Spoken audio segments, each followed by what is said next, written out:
Poet and peace activist. I'm with Veterans for Peace. I served in the Army from 69 to 71. And I was actually anti-war before I went in the Army. I was anti-war while I was in the Army, and I've never stopped being anti-war. So glad to see everybody here. Also, you need to turn off your cell phones. If you don't, and you get a call, you have to put it on speaker and share it with everybody. Okay? So that should be your motivation there. All right. I'm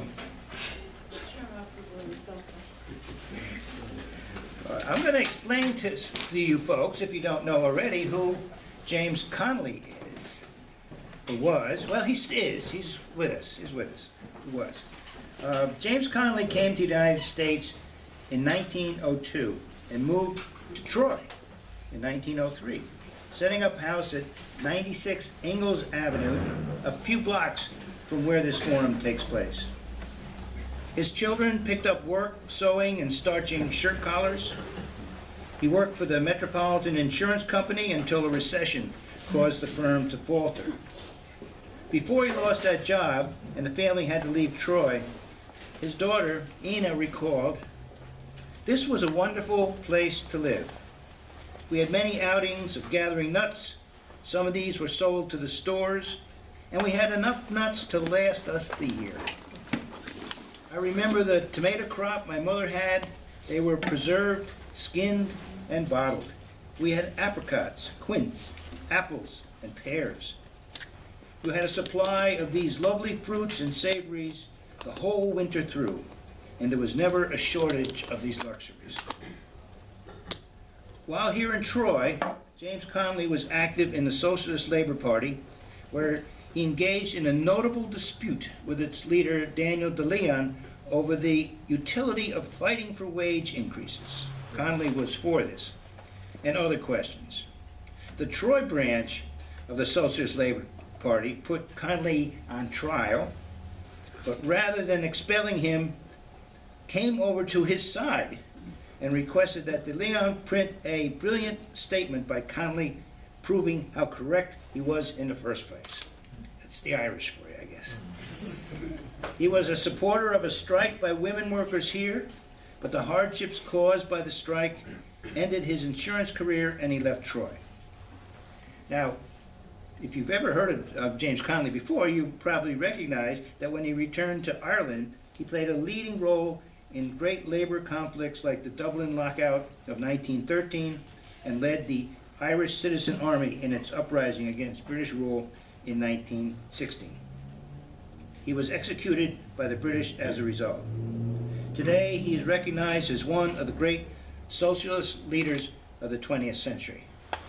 And on a personal note, my comrade, Charles Dugan, who later became my brother-in-law when I married his sister, when his first son was born in 1968, named his son James Connolly Dugan.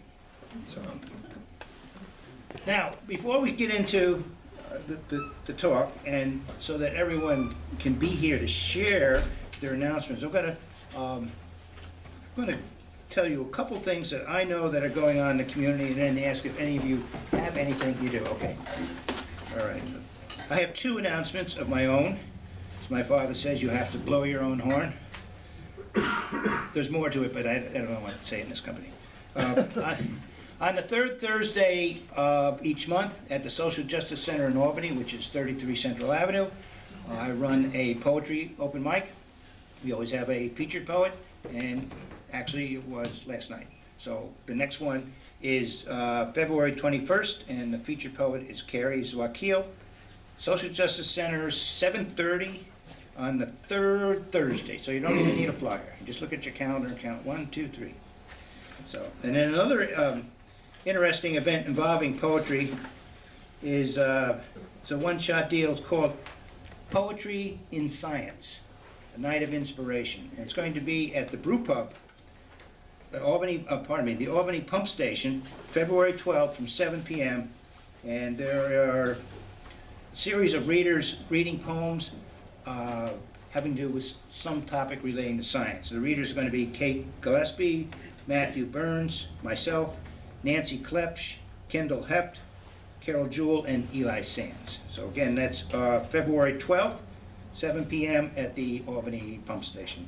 There's no admittance fee, but they'll probably pass the hat, as they usually do at these poetry events. So, Melanie, you have one? Yes. I'm involved in a group called Albany, Capital Region for Vieques. Vieques is a small island off the coast of the east coast of Puerto Rico, and they got really badly hurt by the hurricane. Their electric system is based on wiring that goes underneath the water about 8 miles to get there. And their water system is from the Yunque, which is on the mainland. So we're working on trying to get them solar power system for the museum that's on the main part of the island, and also get them water purification system and get refrigeration so that people that have medicines and things can use that. So along those lines, we're going to have a bowl-a-thon March 2nd, which is a Saturday, in Albany, at the Albany's Elks Lodge, number 49, which is on South Allen Street. And, what? 25. Oh, 25 South Allen Street. And what I'm looking for is either people to pledge per pin, you know, say 10 cents per pin. We're going to do 2 games, so you might be paying 20 bucks or something. Or I could also use more people joining me on my team. So I'm going to pass this around, and just in case anybody does get moved, put your name, at least your email, or your phone number. Email's probably better. And then how much per pin. You know, if you want to do 10 cents per pin, that's like groovy. But, so I'm gonna send it around, and then make sure it gets back to me at the end if you're the person that gets it last. Thank you. John? Yeah, hi. The James Connolly Forum that was scheduled for February with Victor Wallace on eco-socialism had to be canceled due to his having a family situation. Sean Collins has information about one we're way off in May 30th, so you want to talk about that? Yeah, May 30th, we're going to have Sam Stein. He's going to be coming out with a book here in a couple months called Capital City. It's about urban planning and coming out from Verso, and talking about housing and public housing in particular. That'll be, May 30th is a Thursday. He's currently a PhD candidate at the Kennedy Grad Center in sociology, I want to say. Doesn't matter, but yeah, May 30th, Thursday, May 30th, 7 p.m., same place. Joe? Yeah, just one other date to mark the calendar for is March 30th. On April 4th, NATO is coming to the United States, to Washington, D.C. to celebrate, quote-unquote, their 70th anniversary. April 4th is also the date of the assassination of Martin Luther King, and it's also the date 1 year prior to that of his famous anti-war talk at Riverside Church, where he characterized the United States as the greatest purveyor of violence in the world. It's only gotten worse since then. So we just came out with the first leaflet. I didn't bring it because I had to print it out and Xerox and so forth. But just mark the date. There'll be a lot more information. Literally the entire anti-war movement is coming behind this.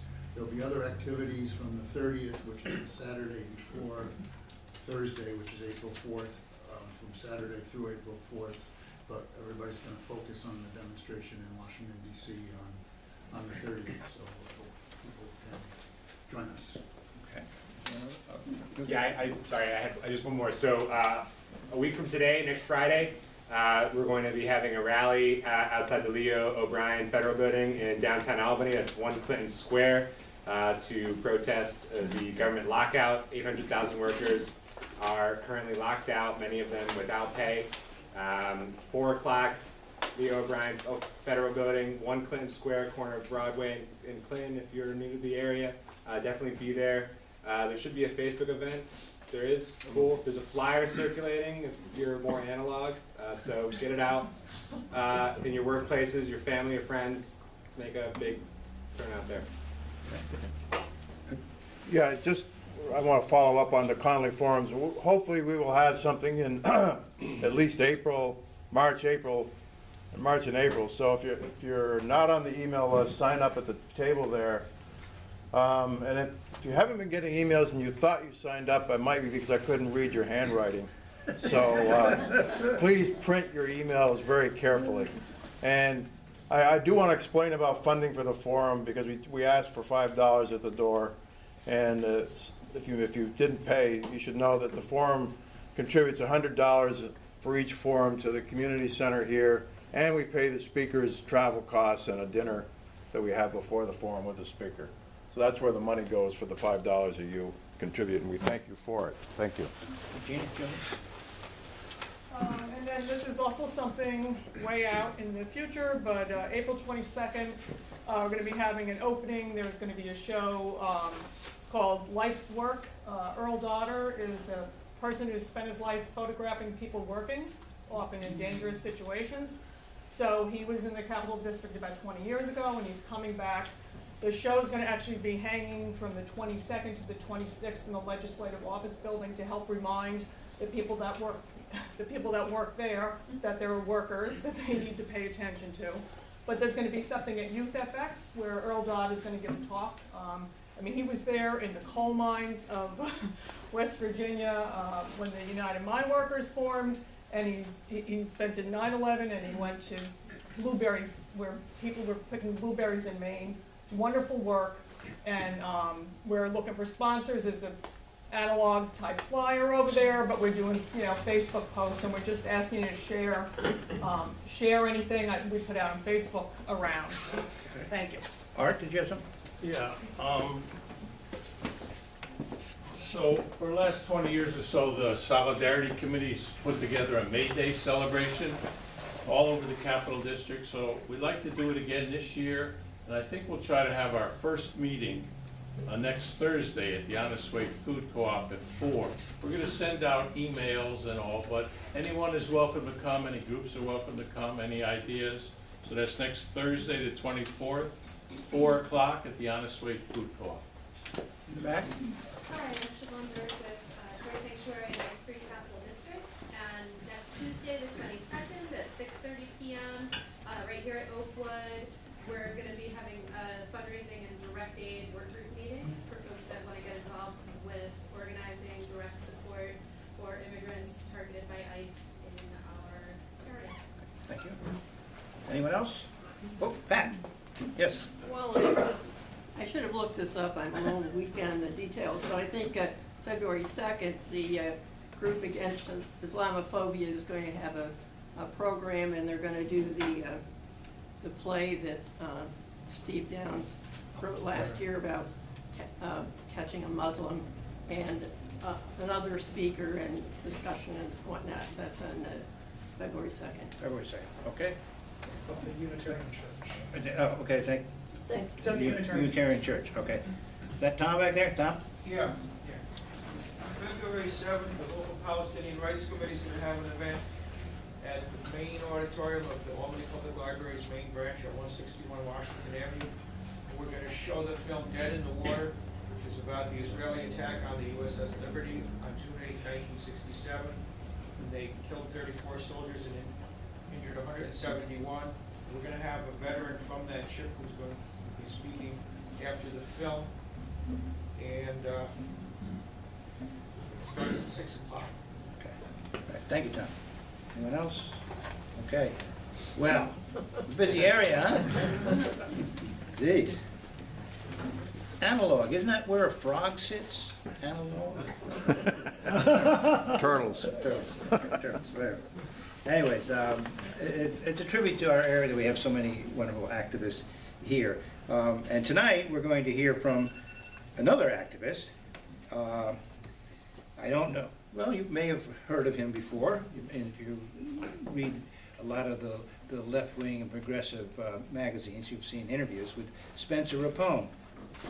He enlisted as an infantryman out of high school in 2010 and was deployed to Afghanistan in 2011. And after returning from his combat tour, he applied for and was accepted into the United States Military Academy at West Point. And that was in 2012, graduating and receiving his commission in May 2016. Deciding he could no longer stomach the immorality of U.S. imperialism, he spoke out against the reprehensible actions of the military in September 2017 and ultimately resigned his commission and was separated from the Army in 2018 with an other than honorable discharge. And as the Army Times, the official newspaper of the Army, said a while back, where is that commie second lieutenant? That was one of their headlines. Well, the commie second lieutenant is sitting right here. All right? So we know where he is. So please welcome Spenser Rapone.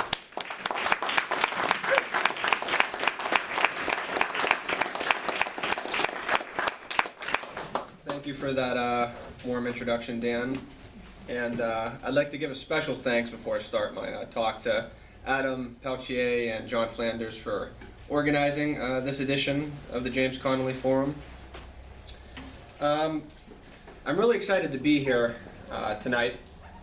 In preparation for this event, I watched many of the past speakers here, and especially given what everyone just said in the audience earlier with all the various events locally, my activist experience is very paltry, compared to all of yours. But I hope in talking about my own experiences and giving you some insight into what I've seen in the military, and since I've been out of it, you might learn something from what I have to say, as I hope to learn from you when we have a Q&A after I'm done speaking. This particular edition of the forum is titled Endless War No More, Why a West Point Graduate Quit the Military. So with that in mind, I'd like to break this talk tonight down into three main topics of interest. The first one are, of course, my military experiences and what led me to come to my conclusions and take certain actions. That'll be the bulk of this talk. But I'd also like to address how a mass socialist movement is the only way to actually stop endless war. And finally, the process of radicalization for the individual service member themselves and what that might look like. So, throughout the course of those three topics, I'll probably harp on the social condition of alienation wrought by capitalist society, particularly in this neoliberal era, and how that ties into the all-volunteer military as opposed to the draft force from the Vietnam era, which some of you are, of course, familiar with. And it goes without saying that I'll address the issue of the military-industrial complex. But I'll continually harp on that it's inextricable from the capitalist mode of production. And if we're truthful about fighting back against the military-industrial complex, then we must fight against capitalism itself. And finally, I think that in all of our activist work, we need a profound sense of urgency. Goes without saying, but also I think we need to make room for revolutionary patience and taking the long view of social change as well. So to begin, I want to give you some background information on myself. I'm from Newcastle, Pennsylvania, which is a Rust Belt city just outside of Pittsburgh. Number 4 of 6 children, and Newcastle is kind of a classic Rust Belt town that used to know much better economic prosperity. But also, it used to be a hotbed of socialist activity too in the early 20th century. So I want to offer a brief historical vignette that ties into James Connolly himself, because he actually lived there from June to July 1910. He was called there by Big Bill Haywood of the Industrial Workers of the World, of course, to help take part in what was called a free speech campaign.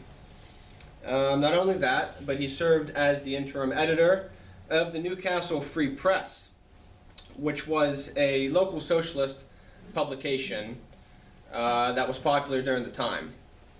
Now, I bring this up because I'm currently a graduate student in history, and when I was at the academy, I studied history. And the Haitian historian Michel Rolfe Trio once said that history is the fruit of power.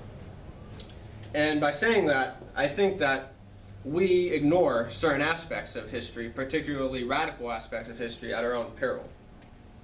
And I never would have thought that one of the greatest revolutionaries of the 20th century walked the same city streets that I did as a little kid growing up in Newcastle in western PA.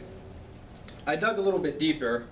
The 15th, 1916 edition of the Newcastle News, which is the local paper, not the socialist one, actually quite reactionary in style. They weren't exactly big fans of me in 2017 either. But front and center was his image, and there's a small blurb about the local socialist mourning his loss. So, with that historical vignette, I want to take you into my own history and why I chose to enlist in the United States Army and then pursue a commission as an officer. So I graduated high school in 2010, and I actually had applied to the United States Military Academy as a senior. I received my congressional nomination, but I didn't receive an appointment to the academy itself. And I probably could have attended one of the state schools, but I still would have had to take out student loans. It would have been a bit of a financial burden. Because I'm from a working class family, and Newcastle's a working class community. I had it a little bit better than others, but I also didn't have it the best, just kind of in the middle of everything. And so I also perhaps watched a bit too many Hollywood movies and a lot of TV shows, and I was always told that the military was a force for good for the world, that if I joined it, not only would I get access to college and money for that, but I'd be protecting my families and protecting the so-called American way of life. So I enlisted in the Army, specifically as an infantryman. And I left for one station unit training in Fort Benning, Georgia in September 2010. So one station unit training, or OSIT, is the combined basic training and advanced individual training that infantrymen undergo. They combine it into one thing. And midway through, I got offered a contract to attend the Ranger Assessment and Selection Program. And at the time, again, I wasn't exactly gung-ho, but I just figured if I wanted to do this, I might as well try to be the best.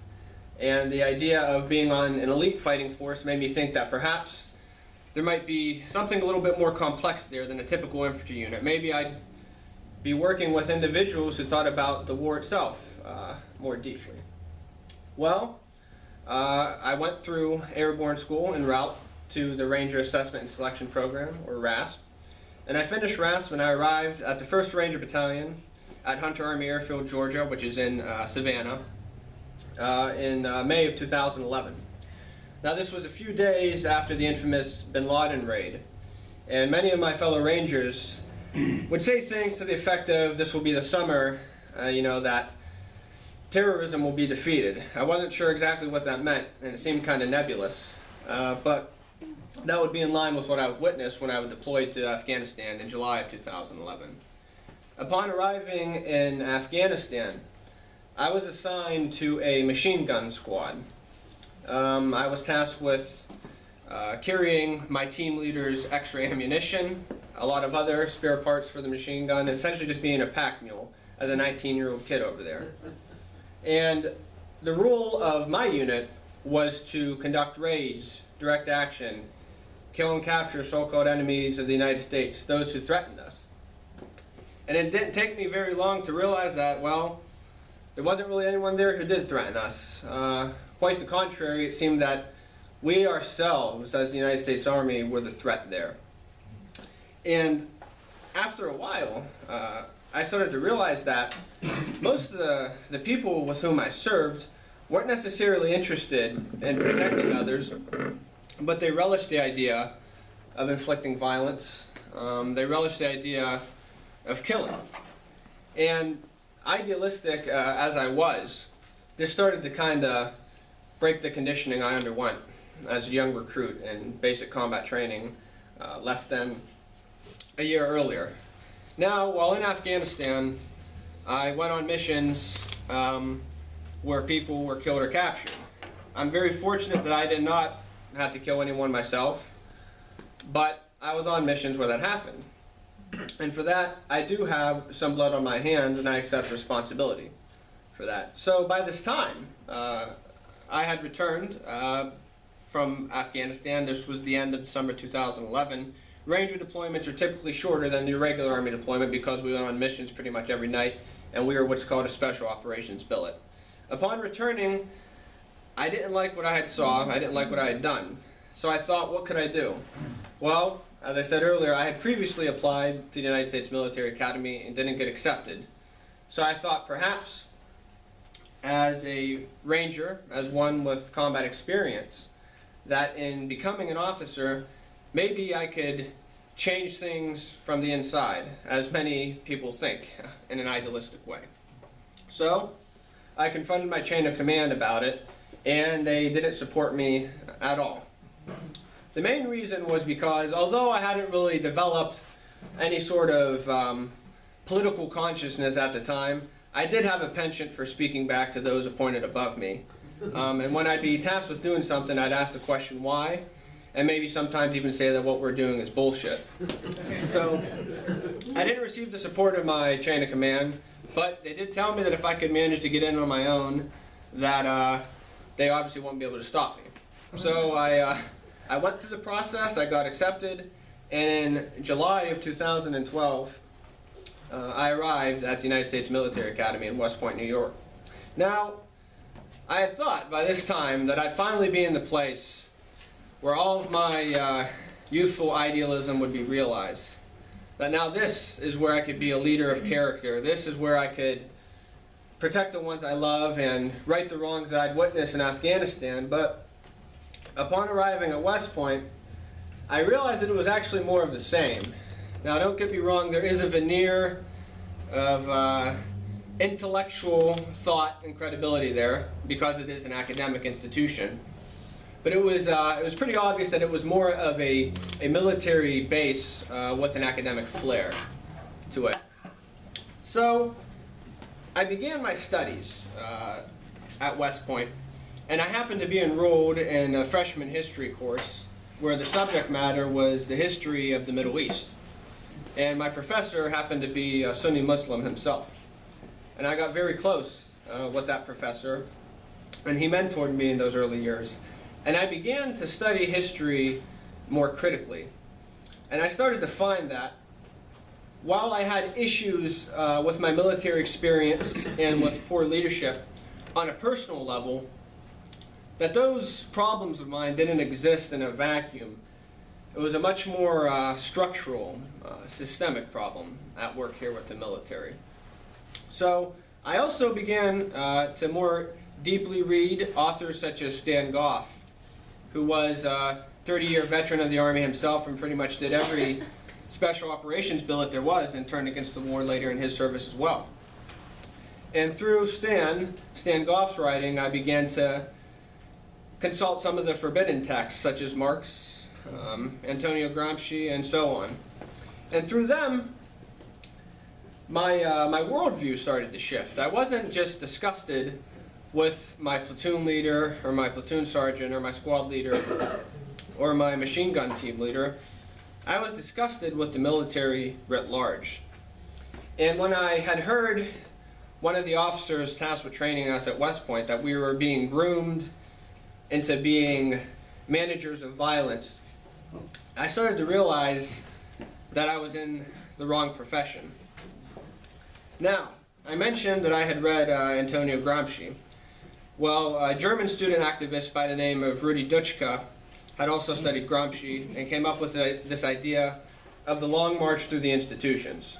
So I thought that maybe if I stick it out in the Army for some time, maybe I could reach people who have the same conflicting viewpoints as me. Maybe I could find others who suffer from the same form of cognitive dissonance and we could do something about it. After all, I had studied the Carnation Revolution in Portugal in the early 70s, which was led by young officers and NCOs. And of course, many socialist revolutions of the past 100 years has had a component of the military resisting. But the longer I stayed at West Point, I realized that there were different material conditions compared to those particular historical events. And I started to find that I had already pretty much inhabited a space where I accumulated enough knowledge to bring to the outside wherein I could organize against the military and probably do better work outside of it.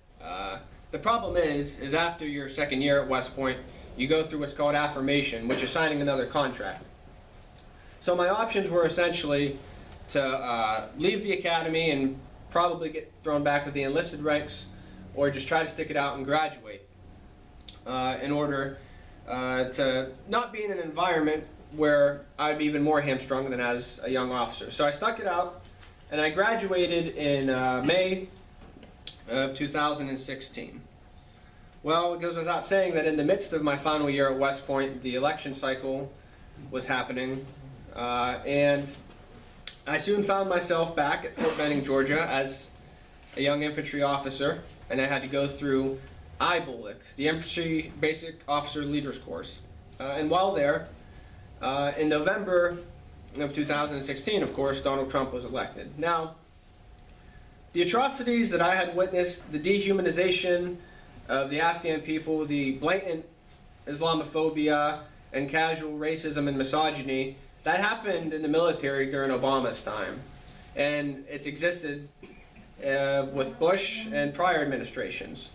But at that moment, I noticed that there was I suppose, a heightening of the contradictions of our society writ large. And within the military, there was a noticeable shift of certain, primarily white male officers, being more willing to say remarks that weren't acceptable when I first joined. In fact, when Trump was elected, I was in the field conducting a squad training exercise before we started up a platoon one months later. And my platoon trader actually announced the morning after the election that we were going to make America great again. And I thought that, you know, given my knowledge of the regulations that political statements weren't acceptable, I'd learned that in a more intense way here later. But it was really strange to me, and it was quite disturbing because a lot of my fellow infantry officers were cheering and were quite ruckus. We're quite excited about all this. So, in the midst of all this, earlier that year, Colin Kaepernick had decided to protest white supremacy and police brutality in the United States.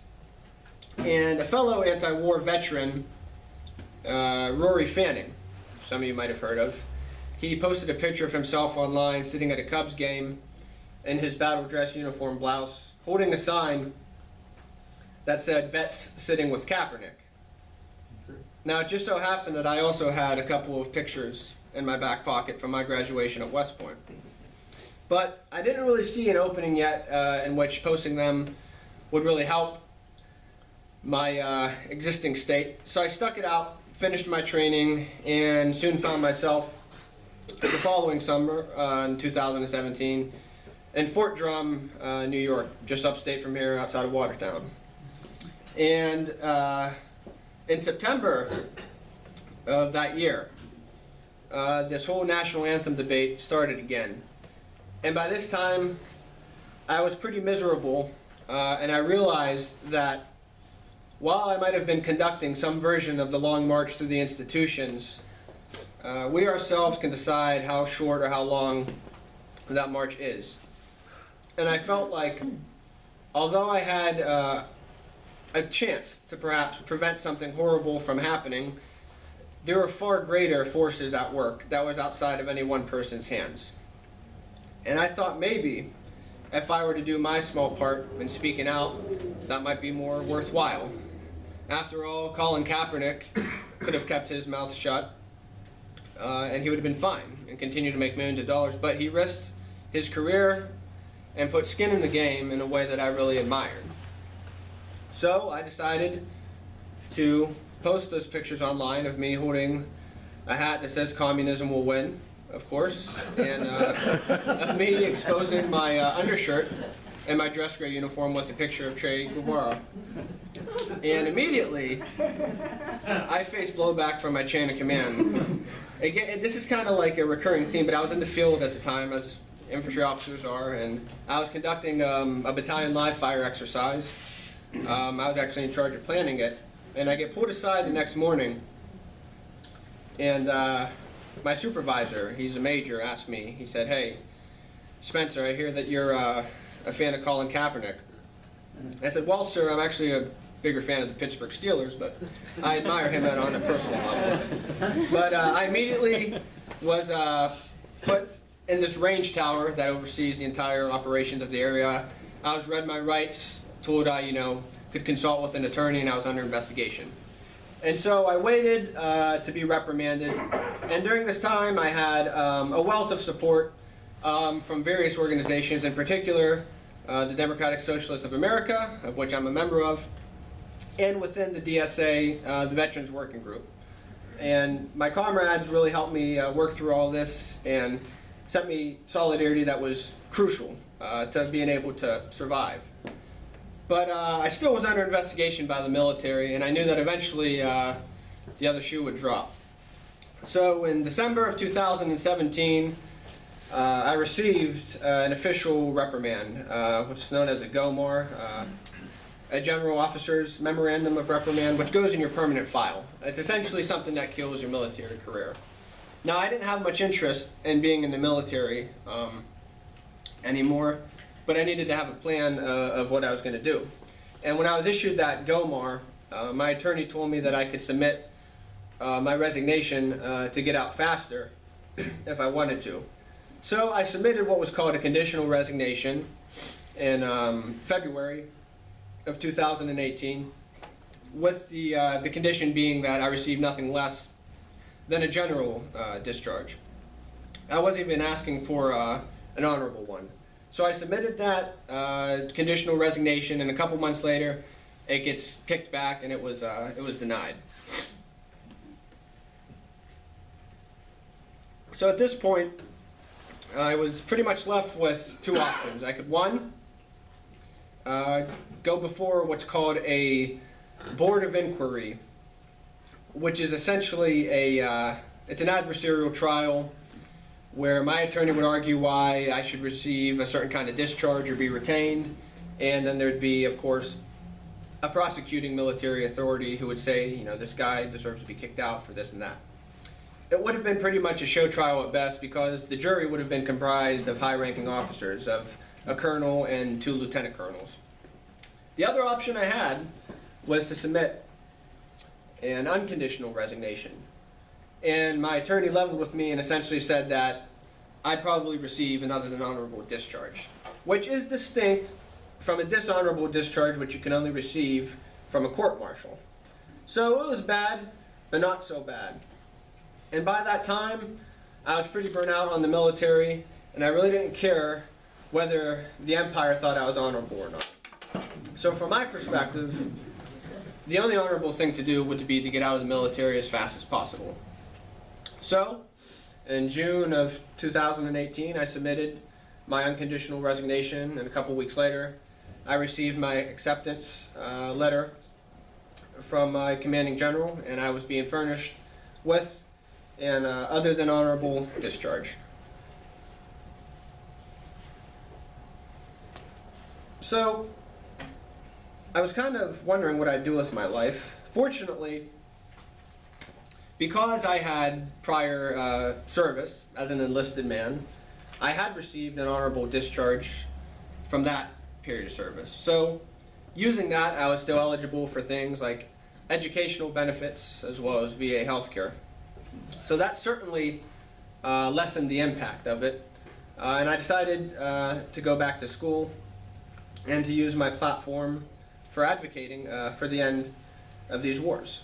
Now, this brings me to my second topic, which is why we need a mass socialist movement to stop endless war. Now, it goes without saying that many of the past anti-war movements have had great successes, particularly during the Vietnam era. And those would not have had success had it not been for disillusioned veterans of Vietnam coming back to the United States and speaking out against them, and finding common cause with the Vietnamese people, and creating a mass movement that actually affected the policy of the United States in ending that war. However, it's been, I think, a little bit more complicated the past couple of decades with the forever war in Afghanistan and Iraq. I think part of that is due to the all-volunteer force. It's interesting to me that the all-volunteer force came into law in 1973. Well, that was right of debates with people regarding the nature of the all-volunteer military and how we approach soldiers in this way. And I think it's key that we not accept this notion of all-volunteer in the first place, because I would claim that that's accepting the presuppositions of neoliberal ideology. Because I don't think any teenager who signs a contract at the age of 18 really knows what they're getting into. And it just so happens that while we don't have a draft in law anymore, there does exist a poverty draft when it comes to the makeup of the United States military to this day. As well as the fact that many of the soldiers who join, within weeks, even in their first few weeks of basic training, they come to regret why they joined in the first place. However, they don't really have an out. And if we're serious about trying to get other soldiers to resist, we had to establish a counter-hegemonic force of sorts and build counter-institutions that can bring in these people. Otherwise, there isn't really much logic for someone who was from a poor background, who saw an opportunity to have health care, guaranteed pay, housing, and so on. Now, that doesn't excuse the violence that soldiers, even confused, and those who have complications with their own service, doesn't excuse the violence that they inflict.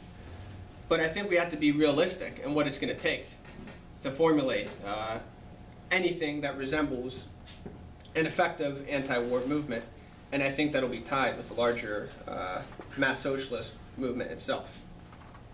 And some, when I talk about soldiers in this context, I think we need to meet them where they are. I think if we could articulate to them that they have far more in common with Afghans and Iraqis and Palestinians than they do with any of the brass, that could be the first step in them kind of breaking the chains of command. Also, I think if they find common cause with the working class of this own country and realize that the whole idea of being a veteran is just this fetishized idea that's used to sell a war. I think if we can effectively portray that to active duty soldiers and those who might have just gotten out, that's the building blocks to a larger mass movement. And one final point on this idea of a mass socialist movement to stop on this war. Recently, while the Trump era has seen a rise of socialist politics on some sense, I think there's also a great danger in how high-ranking military officials are seen as so-called adults in the room, or seen to be the rational actors in this parody fascist administration we have. Figures like Mad Dog Mattis come to mind. I think we need to level with the fact that we could both be anti-Trump and anti-Mattis, and that we can oppose Donald Trump being cynical in wanting to withdraw troops from Syria, but recognizing the U.S. has no place in Syria. And Trump isn't anything of an anti-war president whatsoever. He's more so an opportunist. In many ways, figures like Mattis, H.R. McMaster, and even goblins like Petraeus and McChrystal, who seem to not go away ever, they're far more of a threat. And it's quite frustrating to see those who call themselves the left, but who are really more liberal at best, prop up these figures, talk about how we need to, for 2020, elect a veteran, elect a military person. I would even go so far as to say that Tulsi Gabbard is little different than any of the aforementioned figures, and that militarism is something we need to snuff out in every corner, especially in activist spaces. And I've noticed that kind of creeping in there, and we need to do something about that. And so finally, I'd like to just give a few words briefly on the individual soldier's radicalization. I talked about it here and there, but I want to go in on it for a few extra minutes. The most important aspect of a soldier's life when you're going through basic training, whether you're going to be an infantryman or someone who's in supply, is you need to be prepared to kill another human being. And that's accomplished in a number of ways. One of them is learning how to shoot. But not just learning how to shoot, you learn to treat the rifle as an extension of yourself. You're taught that that weapon in many ways is your life. And this fetishization of the rifle goes a long way in priming the soldier to be able to pull a trigger on another human being without really giving it much thought. The other aspect of this psychological conditioning is the dehumanization that a soldier themselves undergoes. And this is paired with the dehumanization of non-Americans, of those that they're called to kill. Because the moment you start seeing yourself as a killer, the moment you start seeing yourself as a soldier, as a Marine, as a sailor, as a ranger, whatever, the moment you see yourself as one of those things before a human being, before someone who has much more in common with those you're called to kill, that's the moment when you're able to actually commit something as vile as taking a human life. And so, in the process of trying to grapple with this, I realized that for myself, there was a dual character to my radicalization, and that consisted of experience and education, specifically a political education. While I initially had a great distaste for my time in Afghanistan, I didn't really have the vocabulary or the know-how in order to articulate my feelings on the matter. But the moment I started studying more in depth history as well as political theory, I noticed that it changed the way I viewed everyday affairs in the military. Just the manner in which we had to form up every morning to go to breakfast was a way of controlling us and making us into docile, obedient beings. I also found that many of my fellow soldiers and many of my fellow cadets while I was at West Point, they were far more receptive to radical ideas than I thought. And it was interesting that in one of the most unlikely places, there's a group of me and maybe 5 to 6 other future officers reading texts such as The Dialectic of Enlightenment, as well as State and Revolution by Lenin, and many other leftist texts. Now, the problem is that theory only goes so far, and that we need a palpable sense of audacity if we're going to be able to fight back against the war machine. I'm still in touch with many of my friends, particularly those who shared my sympathies while I was in, but a lot of them are hesitant to act because of the reasons I've mentioned. And so I don't want to give you a false sense of thinking that there's a mass insurrection about to happen, because that's not the case. However, I think what I'm more so trying to explain is that individual acts of rebellion do matter, and they can be the spark that lights the fire of a larger resistance movement within the ranks. Sometimes I get frustrated with my own situation in that there really aren't too many others that have done similar things, and yet there are those, such as Brittany DeBarros, one of my comrades in the organization About Face, Veterans Against the War, who's currently in a fight, in a battle with the Army and is under investigation. And I've gotten numerous emails and messages from those who are currently grappling with their military service. So, to conclude, I'd like to tie everything together and maybe give you a glimpse into what I've done since getting out of the military. It goes without saying that I've been involved in a number of activist work, particularly with the Democratic Socialists of America. I'm currently living in New York City, where I go to school, and I'm quite busy with my academics as well. But I've also kind of, in a way, distanced myself from military matters. And the reason I say this is, as I mentioned earlier, the whole idea of being a veteran, I think, can create problems. Even those who are socialists, who possess some of the most radical political thought, might end up subconsciously repurposing a lot of the categories which are used to normalize the civic religion of patriotism. So I'm very proud to be here tonight to speak to you all on my military experiences. But I like to think that I stand here before you not as a veteran, not as a former Ranger, not as the commie cadet, as the Army Times likes to call me, but just as your comrade and as a human being that was able to realize no matter how much the military dehumanizes you and conditions you to be something less than a fully realized human, that it's never too late.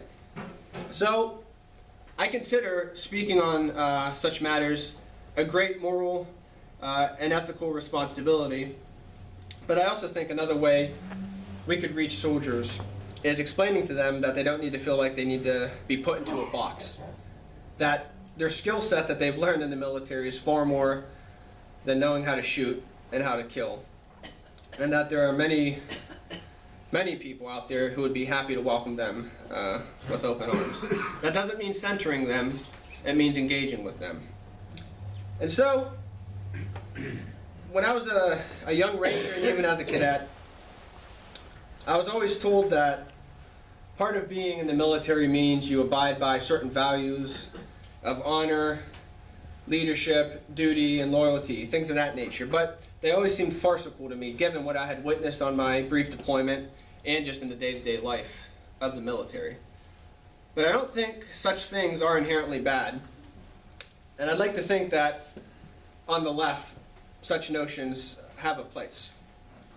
And although I was issued an other than honorable discharge over 6 months ago by the United States Army, for the first time in nearly 8 years of military service, I finally feel like I've done something honorable. And standing here tonight under the banner of one of the greatest revolutionaries of the 20th century, I'm very, very proud to say that I have loyalty to socialist politics, that I am honored to serve in a mass movement that finds solidarity not with the United States but with the international working class, and that I'm here to serve each and every one of you and hopefully learn something more as we go on this journey in fighting for a better future. I am grateful to be here, and I hope that my remarks tonight have been enlightening, and I look forward to hearing from all of you. Thank you very much.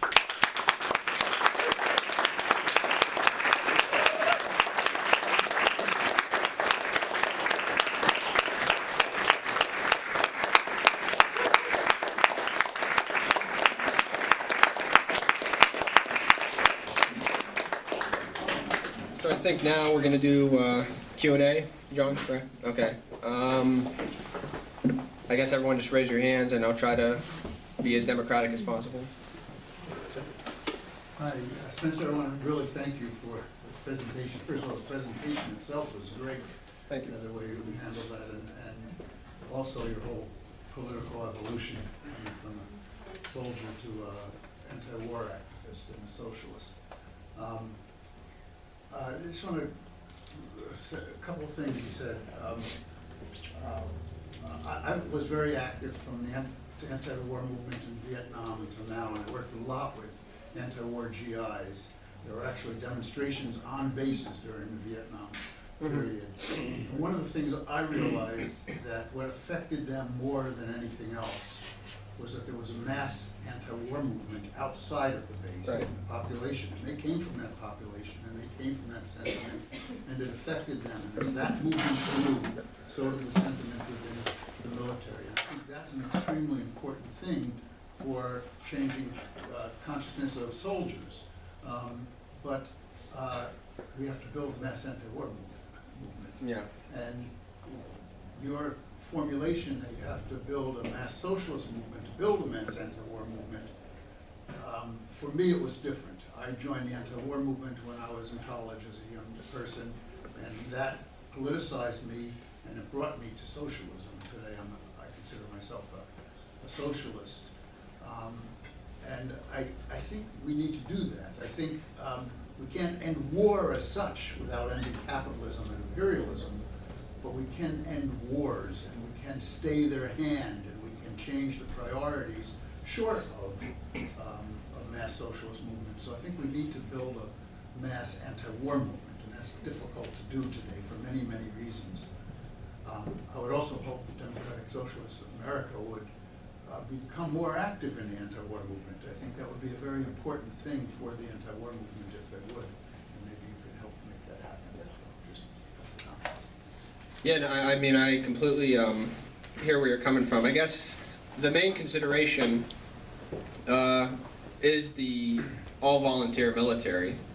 It makes it quite difficult, like I said, to try to get someone to throw that all away, possibly be hit with a discharge that gives you bad paper and trying to find employment and so on after that. But I do think things like what DSA is doing in other organizations, I think is laying the groundwork, and it's still early on. I mean, the huge membership surge of DSA happened just 2 years ago, 2 years and some change. So I think we're in the midst of it right now, and I think we're getting there. Nothing is written, of course, but the fact that what I did, you know, my small act, I was met with so much solidarity from varying DSA members and other organizations, I think is a good sign of things to come regarding that.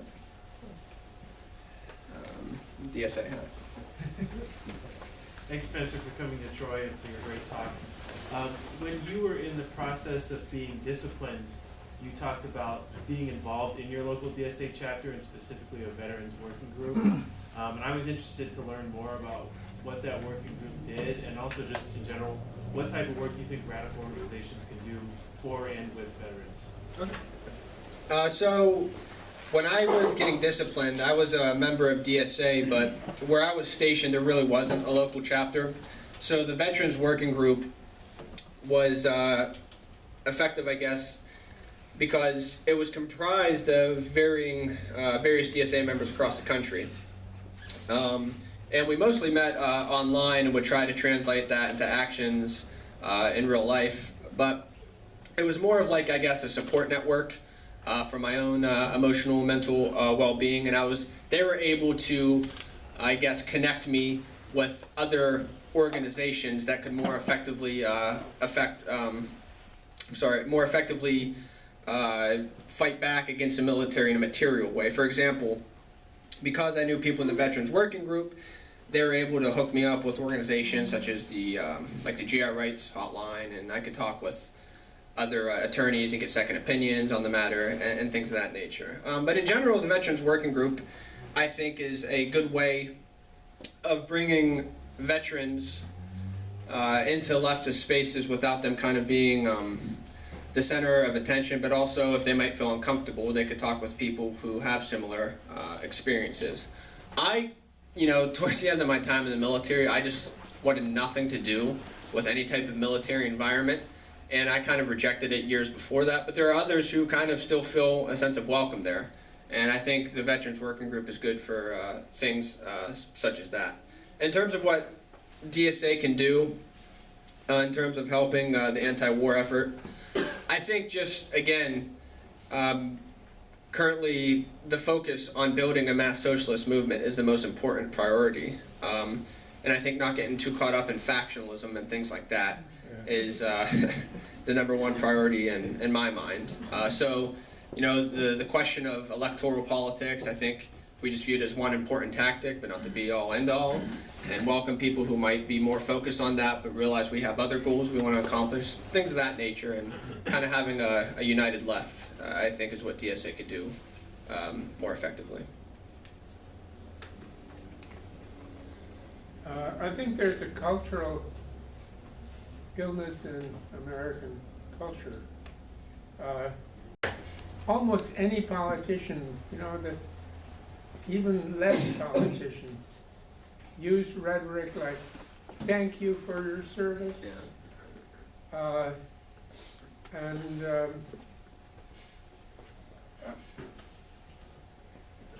What the implication being that a serviceman is keeping America free. But then I realized how far back that goes. If you haven't ever read Mark Twain's War Prayer, read it. It is a powerful, powerful attack on the prevalent societal enthusiasm for war. It was written during the Spanish-American War. No, I think that's a crucial point, and finding a way to deprogram some of these, I guess, nationalistic assumptions that many veterans carry with them, and even non-veterans, and the whole thank you for your service thing, which of course assumes that what a veteran does is worth thanking, when it's quite the contrary. So I do think that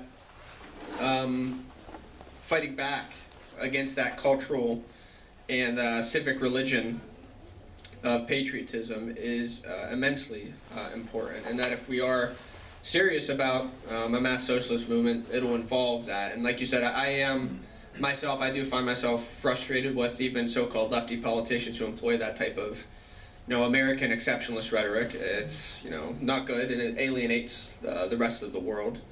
But yeah, and I think though, I would like to, given the socialists I've interacted with, I think we're starting to do the, small amount of work we can to change that cultural paradigm, and it's tough. Even the fact that the DSA is called the Democratic Socialists of America, kind of engenders a certain type of... Can I add one very small thing here? Sure. One of the obstacles I see in the culture which has so much enemy,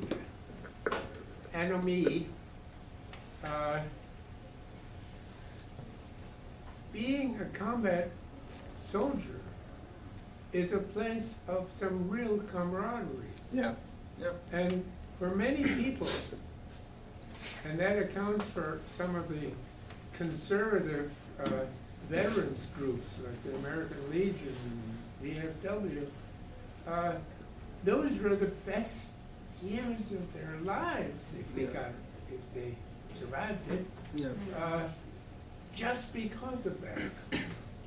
And I wonder, it is a real cultural disease to need that as the locus of your sense of being part of a group. Yeah. I think that's very well said. I completely agree. In many ways, it's a manifestation of many of those combat veterans being profoundly alienated from society and realizing that their only self-worth is found in combat. And again, I know plenty of people who feel that way, and it's difficult because it's like you see the world like on an epistemological level completely different. So it is tough, and I think terming it a cultural disease is important, and that's why I mentioned Gramsci earlier. We don't just have to fight back against capitalism in the economic sense, but also the superstructure and the cultural hegemony itself is just as much of an important struggle. So yeah, thank you for saying that. You go, yeah. I apologize for focusing on this tiny thing, because with great clarity told about your journey. It's really impressive, and thank you. The teacher that you had at West Point who's teaching the history of the Middle East, I'm really like, so is this like, because they're so elite, they can actually, you know, hear that Britain created these lines? I mean, like, I want to hear more about him and how he changed. I think it's, so politically speaking, he was probably more moderate in style, but it's just, he was a critical thinker, and he welcomed me to think critically, and he didn't try to stymie my intellectual development when I pushed a little bit further than maybe he himself believed. And so it really just comes down to that.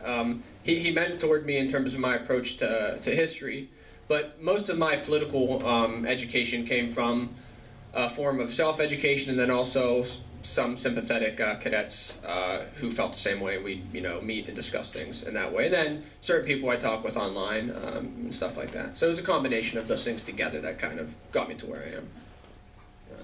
Back there. Yeah. Thanks for being here. It was my father was an enlisted Marine for 24 years, and you know I obviously we have differences of opinion, very strong differences of opinion, but particularly towards the latter portion of his career, I was never very. So I've heard that. I think one of the things that really struck me this evening is like this just sort of candid you talk about your service. It was just like something I was never a beneficiary of at home. Like my dad was a Marine, but never spoke about it. We were just sort of, you know, victims, or perhaps a strong word, of like that rearing and that military culture and everything like that. Until later, as he was senior enlisted and, you know, grew frustrated with the institution. But yet still has that programming, as you put it, and still has that, you know, kind of rolls his eyes, but he does, you know, I think there's an appreciation of the thank you for your service and that status is back. And so I wonder, like, I guess I'm curious, you know, how you navigate, how you navigate these conversations with, you know, like you were talking about your friends that are still in, and perhaps, you know, either that are, you know, have not, have not had, woken up or what have you, right? Yeah, no, like how you navigate those conversations with like those loved ones that you have very strong disagreements with, right? And who say the vile things you talked about, yeah. So I like that you mentioned this, you know, up front, this trope about veterans not talking about their experiences, because I think that's another manifestation of this whole warrior culture nonsense. And part of the reason why I think it's such a responsibility for myself and others to talk about these things is kind of breaking that cultural norm. But again, in terms of how you engage with loved ones in that way, I mean, at the end of the day, if they're not willing to engage with you on some level, then you're really kind of, you know, just, you know, banging your head against the wall. But I think if you approach them in such a way and, you know, asking them about why they joined in the first place, and maybe asking them if they could mention what they thought about the various actions they took part in, whether they deployed or not, that might be a start. But I think it goes along with the whole question of even anti-recruiting. If someone's made their mind that they're going to join, it's very difficult to dissuade them, and I know that because I was one of them. Similarly, if someone is so entrenched in military ideology and they're a full-grown adult, it's tough because eventually they have to meet you where you are if you're meeting them where they are. So that's why it's probably easier to speak with someone who's still in the throes of it at a younger stage. And not that all hope is lost for those who are a bit older, but if they're willing to do it, that's really, you know, the necessary precept. And outside of that, you know, you don't want to try to force it because you might alienate them further. What you can do is maybe talk about other issues in an oblique way that aren't directly tied to military experience, and maybe through them you might be able to open up some of those conversational channels. I'm not very familiar with what the regulations are for people who are enlisted about what you can post online and what you can say. It sounds like you were able to like sneak in some good reading material, but what are the guidelines for what you can post online or what you can express political, you know, support for?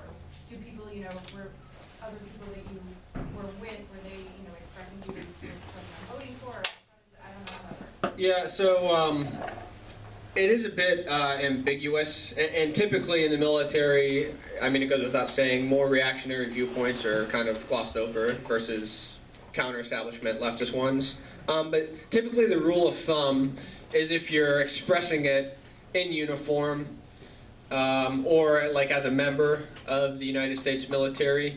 And again, for me, I was intimately familiar with the regulations. I had no intention of remaining in the military at that time, so I fully expected some type of backlash.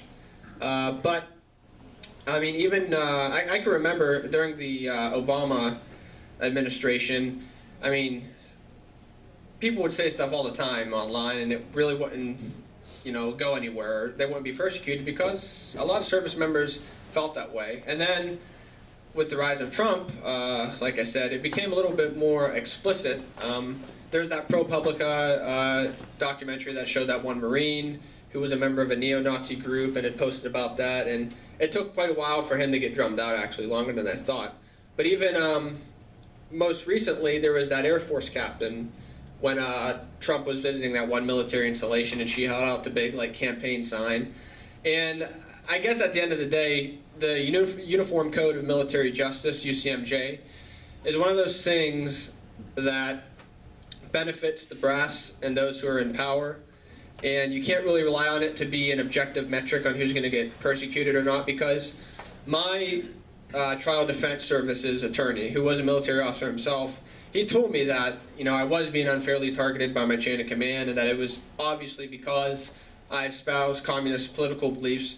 But it still doesn't matter because it's very easy for the military to create a paper trail and then use that as evidence as to why you're not being an effective soldier. Like for me, the official charge was, you know, conduct unbecoming an officer and a gentleman, and that's really just a dragnet where they could define that however they wish. And it's been like that for quite some time. So, Spenser, what you have done is an amazing model for what young people can do in general. One of the things that might be helpful is you're thinking about other people that would be in the same role that you were, somebody coming out of high school. Because in the last 25 years, there has been such a push for ROTC programs at high schools. So I think you could have a powerful role if you can get a cadre of other young people like yourself to speak to young people at maybe even at the middle school level, because they're getting pushed in that direction. And schools are encouraging it. And you also expressed a little bit of this from your own experience. There was an economic piece. And that economic piece for those of us that live in small city school districts is huge. Because the jobs aren't there for folks that can't go to college. There is no, you know, you can't go to a factory and get jobs because there aren't many factories. These strong muscles, there's still not a lot of jobs for you. So those two pieces are making it hard on young people not to make those kinds of decisions. And also now a new layer is coming to that. Women, young women are going into the military in larger numbers thanks to ROTC or junior ROTC. No, I think that's a good idea. And then the question of women in the military, particularly, you know, they're allowed in the Army and the infantry now, the Marines and the infantry, and so it's a tough question because it's like, you see this kind of liberal notion of like progressive imperialism where, you know, women can now lead the military-industrial complex, which is nonsense. And so it's really tough how you engage people in that. But I think that's a good idea. I know other veterans like Rory Fanning, who I mentioned, are going to schools like that. It's certainly something I've thought about. The other thing I forgot to mention, because I'm terrible at promoting myself, and you know, but I co-host a leftist podcast with a fellow anti-war veteran, Mike Preisner, called Eyes Left. And part of what we're doing with that is trying to be like a conduit for people who are considering joining and those who have recently joined, and finding a way to grapple with those experiences and maybe think about getting out or finding a way to resist. So, you know, it's one step, I think, in the right direction, but I certainly think that's a great idea, yes. Sorry, I love your talk, it's fantastic. Very similar, I was one of those kids who went to the school where we had no guidance counselor, but every branch had an office in the school. I actually was up for, I wanted to join the President's Own military brass band. I was a musician. I was in drum corps. My brother ended up becoming a nuke. He comes from a leftist household, but there's like nothing. There's no money for anything. Right. And so maybe less even just like specifically like just diversion and nothing, because I found at my school there were no opportunities, but they were most aggressively going after kids who had high academic attainment and achievement. My brother got a perfect score on the ASVAB. They were like in our front yard every day. What would you would you rather folks be doing, or like what are things, for example, like the DSA could or should be doing to provide some kind of diversion away from that? I was fortunate. I figured out that if I joined the Marines, I would be expected, if necessary, to kill people, and I wouldn't really want to do that. But I don't know if everyone has the opportunity to make that choice. Yeah. So what would you like? Well, prefer diversion to look like? I think if we make one of our objectives some type of counter-recruitment, I think that's one way. I don't think the information's available to a lot of young students who are constantly inundated with recruiters telling them how smart they are, how they're the best recruit ever, and that they could do any job they want, and this will set them up. So, I mean, there's that level of it, and it's tough because, you know, I've had this conversation with a number of anti-war activists, and again, if someone is truly committed to joining, then the best you could really say is, like, you know, just arm yourself with a critical mind and don't forget about that while you're in. And that's kind of, you know, what I had going on with my situation. But in terms of a diversion, I think if we research the true nature of what it means to be in the military and how actually veterans face a lot of challenges after the military in terms of employment, in terms of PTSD, and then you really level, not like in terms of like this, you know, trying to scare them, but you level with the realities of what it means to either have to kill someone or do the support operations that, you know, facilitates killing. I think that's a way of approaching it, just starting that conversation. But you also don't want to come on too heavy-handed and beating them over the head and thinking you're just trying to propagandize them. I think there's a way to kind of thread that needle in a way where it's a critical engagement, but ultimately the decision has to be in their hands, and ultimately the choice is theirs. So, all the way in the back, red vest. Yeah, I just want to have a question. You said you were going to mention about something about the military-industrial complex, and I just want to know what, in your opinion, what is the role of the military-industrial complex in keeping the enemy war going? Okay. And then the other point on that is there a 9/11 effect on those wars, keeping those wars too? Okay. By 9/11 effect, you mean like the post 9/11 like hysteria? Yeah. Okay. So the military-industrial complex. I mean, it's been around for a while. Of course, Eisenhower addressed it, and then Smedley Butler wrote "War is a Racket" 80 years ago. But I think it's far more intensified. In particular, companies like Lockheed Martin, Raytheon, Boeing, and so on. It's not a coincidence that many of their board members and CEOs happen to be former generals or former military officers. And I mentioned the rise of neoliberalism. Well, there's been an increasing number of privatization of various parts of the military in terms of munitions, in terms of which companies are contracted out to do various things. A lot of times it's, what bombs are being dropped and so on and so forth.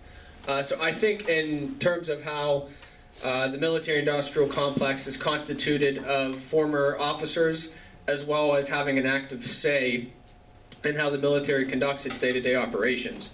I mean, even now, we could talk about the privatization of the VA, but also Trump was even considering installing an all-privatized force, something along the lines of like Eric Prince, Blackwater, or Academy, whatever they're calling themselves today. So those things, how they managed to infect the military and fully entrench themselves.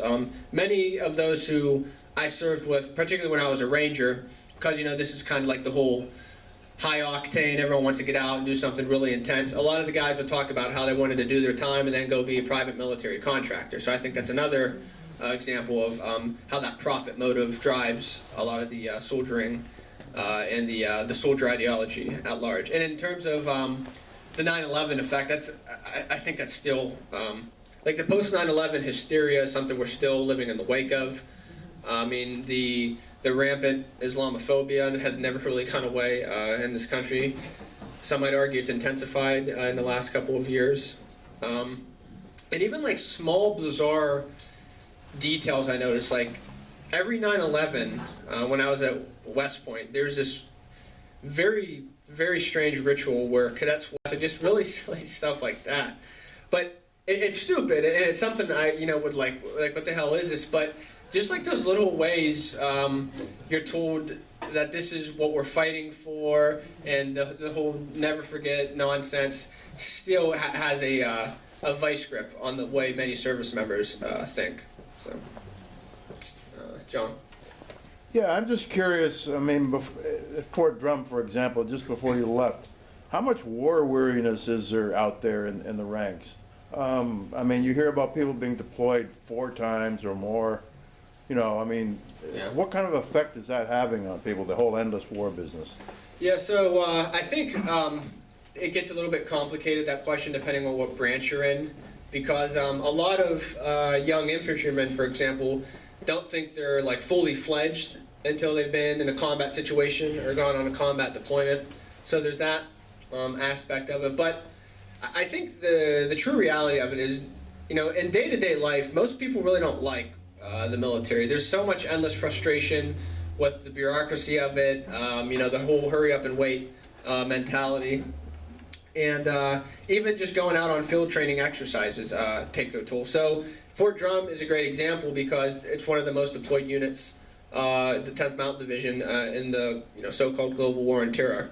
I think in terms of an actual palpable sense of war weariness, people who are probably towards the end of their enlistment might be more open about their feelings on that matter. I think certain groups of young officers who haven't been fully absorbed by the mothership and crossed into the field grade, as I like to say, they might be more willing to engage with that concept. But the lifers, it's kind of disturbing because a lot of the lifers actually relish the idea of getting to deploy again and, get more achievement medals, get another stripe on their uniform for their overseas time. So it's a mixed bag. But I do think there is a sense of war weariness among select groups, but there's also those who are very happy that the war is endless, such as it is. I wondered, you mentioned in the beginning that we need to get rid of the current Army setup, and do you have ideas about how we can move in that direction? The current Army setup, in terms of? I mean the volunteer army. Oh, the all-volunteer force. Yeah, okay, so as opposed to the draft. right. Or something. Obviously, calling for a reinstitution of the draft is absurd. I think it's getting it to be part of how we politically educate everyone we engage with, that the all-volunteer force is a misnomer. And like I insisted earlier, no one signs a contract on equal footing, especially if you're a young teenager. But even if you're someone just graduating college and you're facing down student loan debt, I think that's another aspect of it. So I think if we could change the discourse to reflect that this military really isn't all volunteer and that there are certain coercive factors at play. Because if the military was truly an all-volunteer force, then they wouldn't be trying to add numbers to their ranks all the time, and they wouldn't threaten you with pretty much ruining your life if you decide to get out before your contract is up. So it's more, I think that's a particular issue of political education.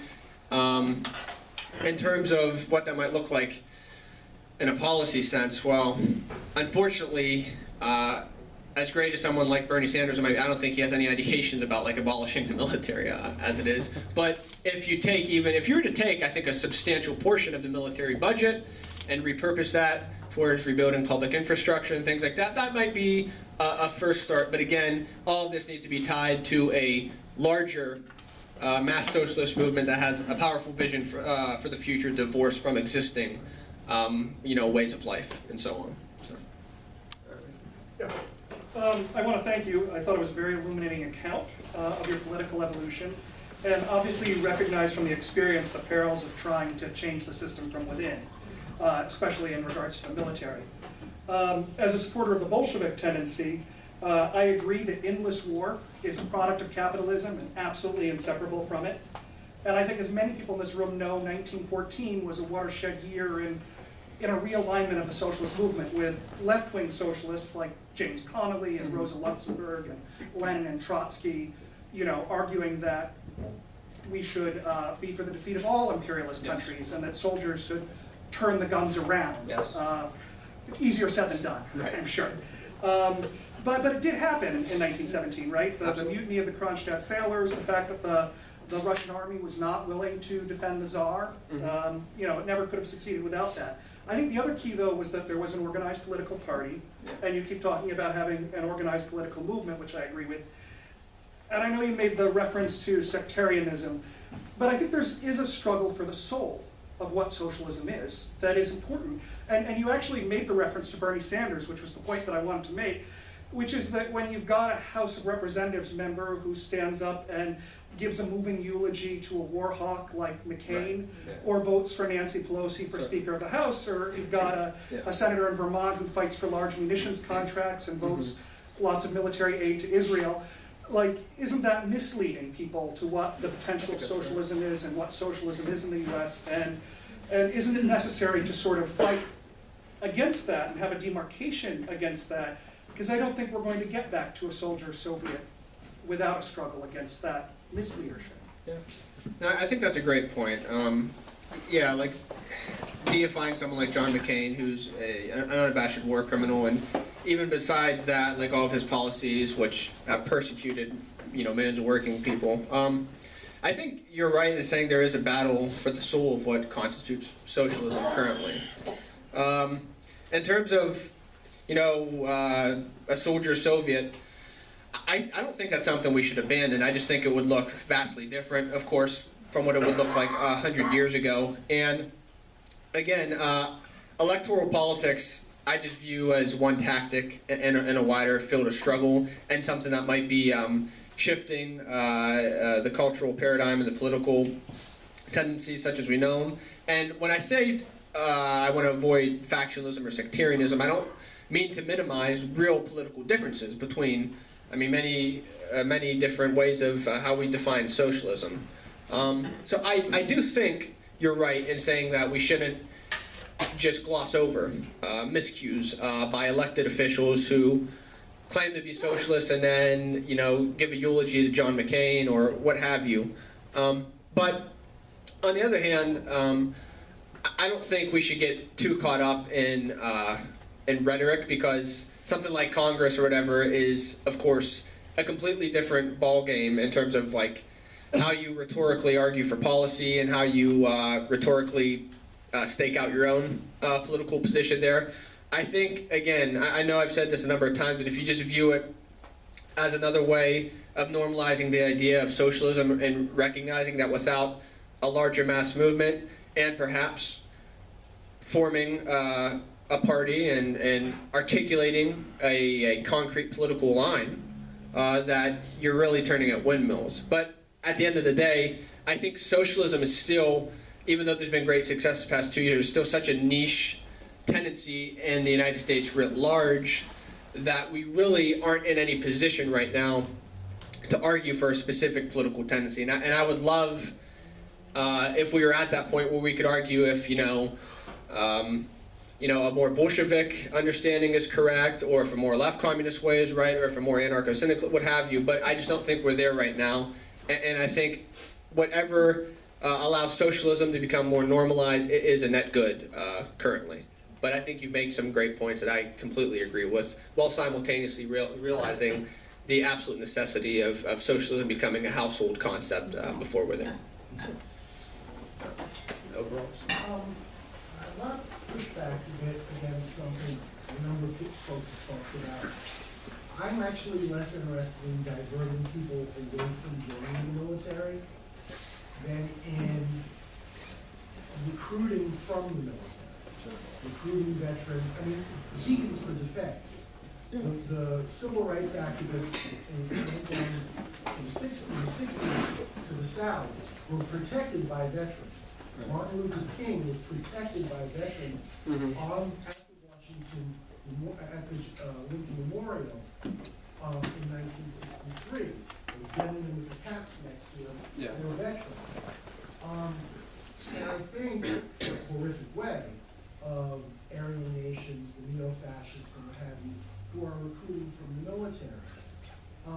I don't want to be naive here and, and act as if we're going to turn, create some Carlos movement like Egypt or the Carnation Revolution in Portugal. But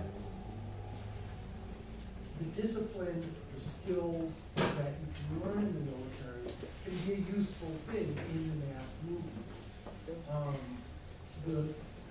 I would hope that there are veterans involved in the Yellow Vest movement in France right now.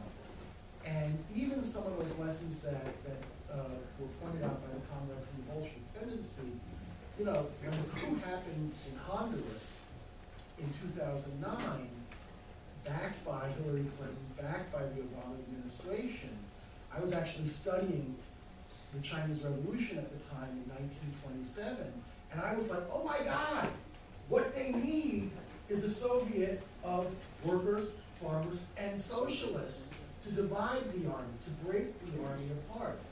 And so, I want to sort of put that out to you as, because I wasn't sure from your speech whether you were leaning towards pacifism or not, leaning towards, as much as I respect the War Resisters League and folks like that, and getting people away from either going into the military or also using veterans and recruiting within the military as much as you've done.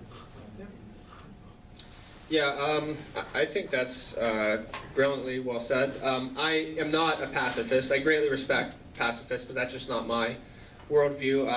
It's kind of old-fashioned, but the whole no war but the class war thing is kind of what I abide by.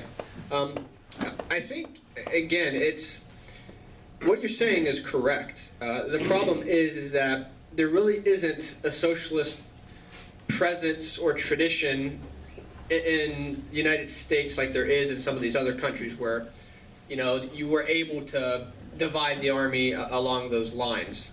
I think we're approaching that as socialism becomes more of a household concept. But I also want to say that, I myself came from, the military. I was, before DSA, I actually was a member of Socialist Alternative, and I was going through that initial joining stage while I was still a cadet at West Point. And I was very upfront about that. I was like, hey, I'm a socialist. I'm kind of in a weird situation. I know this is bizarre. But yeah, I think we could simultaneously fight against military recruitment while also trying to pull those who are currently in the military over to the left. And I think both are crucial and necessary if we're serious about a mass socialist movement. I just really want to thank you for coming to Troy. I was really excited when I first heard about you coming out of the radical closet, while you were still in uniform. So I've been following you for some time. And I guess I had two questions, and I just wanted to preface the first one with a little background. So several years ago, I was living in Olympia, Washington. I was very active in the anti-war movement. For folks that don't know, Olympia is surrounded by a bunch of Army and Navy and other military bases. And I was part of a movement there that, utilized civil disobedience to block military shipments going through public ports en route to Afghanistan and Iraq, for the wars overseas.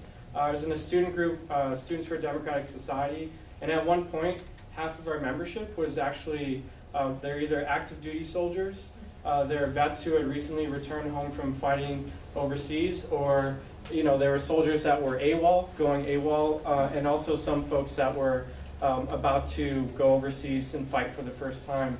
So we were very, heavily engaged in, with active duty soldiers and vets. In the activism we were doing, in the organizing, we shut down the port of Olympia for like a day and a half and blocked all military shipments from coming in and out of the port. And since then, the Army has not used the port of Olympia for any military shipments. So it was a really big victory for us.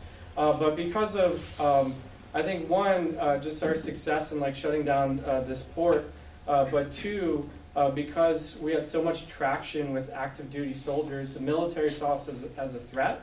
We later found out that actually a personal, who I thought was a personal friend of mine and a fellow activist, and he said he was an anarchist too, but John Jacob, his real name was John J. Towery, and he was, you know, Army intelligence. He was an active duty soldier. He was based at Fort Drum for some time, yeah, found out he was an Army spy. His real name was John Towery.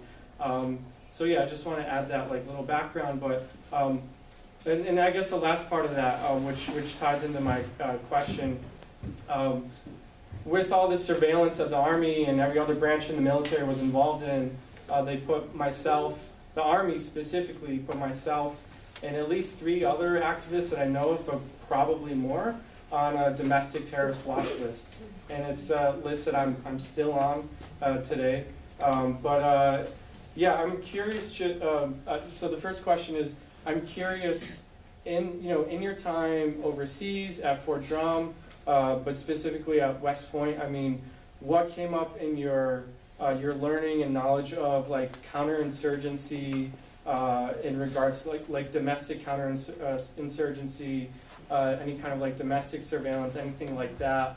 My second question, in the spirit of socialism, is, I mean, where do you see hope in the world today for, I guess, experiments in, finding some kind of legitimate alternative to capitalism?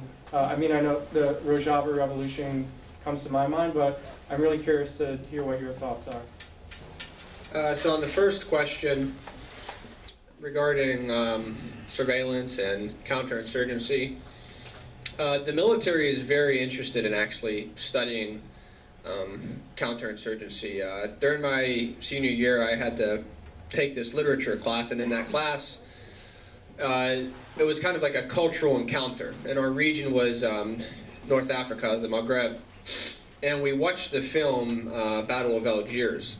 And I thought that was strange. Of course, it wasn't trying to turn us into revolutionaries, but it was trying to see the other side of the military. So I think one thing we need to be very aware of is that even concepts and ideas that we think are so radical and novel, institutions such as the military very much have their finger on the pulse and are trying to study that as a way to push back against those concepts. So in terms of surveillance itself, that really wasn't as much of a concern as counterinsurgency, just because that's really not the Army's billet, especially because I was an infantry officer.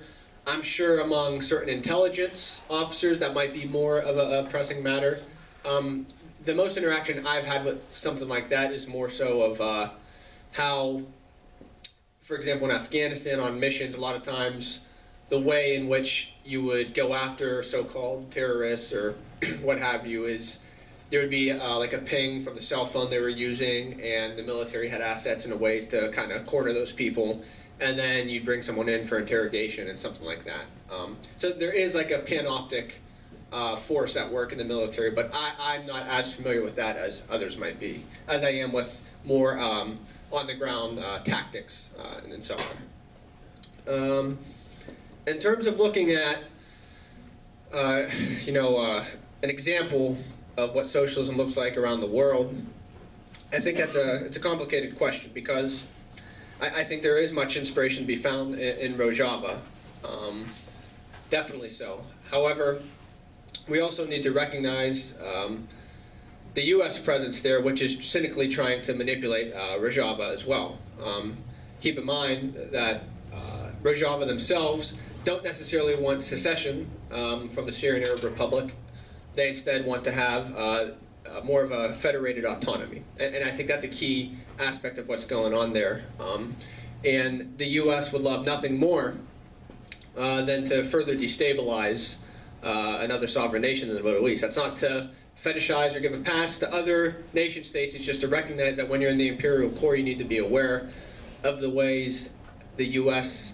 tries to prime us into seeing overthrowing a so-called dictator, when really we are one of the most dictatorial forces in the world. Aside from that, another example is, what's happening with the Zapatista movement, which is still going on. But as Subcomandante Marcos himself said, it's not about trying to have our own version of the Zapatista revolution or having our own Rojava or whatever. It's creating our own revolution, giving our own something that's local and starts from the bottom up where we live. And I think that's the best way we could live up to these various revolutions across the world.